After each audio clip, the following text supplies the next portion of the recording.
Okay, so here's a quick bonus one because I don't really use this, but I can see why it's so important. And a lot of people actually use it subconsciously without even thinking about it. And I find myself falling victim to that as well. And that's the rule of thirds. What do I mean by rule of thirds? What does it mean?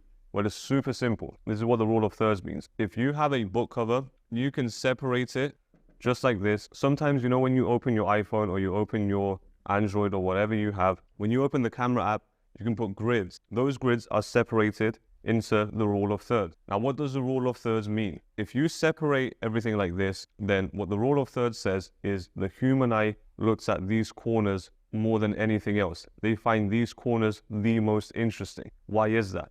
Because your eyes always follow a Z shape when it comes to book covers. So if your eyes follow a Z shape like this, it starts here, second thing they see, third thing, and fourth thing. The reason it follows a Z is because that's how we read as well. If I give you a piece of text like this, how are you reading it? You're reading it like this. You're following this and you're coming back here and you're reading this. There's a Z. And you come back here and you read this. And you come back here and you read this. Just a bunch of Zs. So if that's how the human eye reads, that's how the human eye looks at design as well. Now, knowing this, you can use the rule of thirds to make a really, really, really good design. A really eye-pleasing design. So you can have information on these 4 points. So the human eye is going to look. It's going to start here, go to the corner, and then go here. Which is why usually your author name is on the bottom of your book, because it's the least important thing. So knowing this, you place your title up here. So the human eye looks at the title, and it goes to the subtitle. You read the subtitle,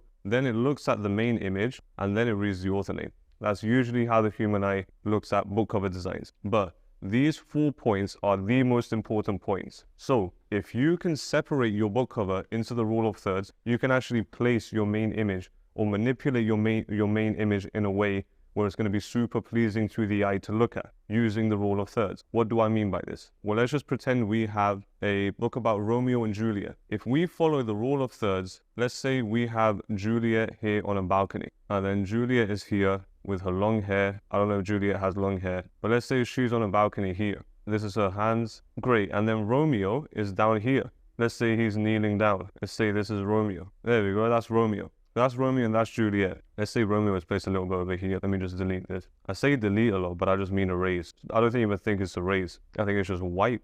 I don't know. But let's say this is the book cover. Juliet's here. Romeo's here. We can have our author name right here. So this is the author name, whatever. And then we're going to have Romeo and Juliet. And then we're going to have a subtitle here as well. So does this book cover follow the rule of thirds? Well, if we separate this like this, just like the rule of thirds, this book cover follows the rule of thirds. Why is that? Because it starts here, which is the first point, which is Romeo and Juliet, the title. Then it goes on to Juliet. Now, once we see Juliet, we go down to the corner, which is Romeo, or Romeo's nuts or whatever. Just pretend this Romeo. And then from Romeo, we go a Z to the subtitle or the author name. How are you going to structure your book cover? So this book cover follows the rule of thirds. And it's not the boring old book cover where it's title, subtitle, main image, and then author name. That's the most boring way you can make a book cover.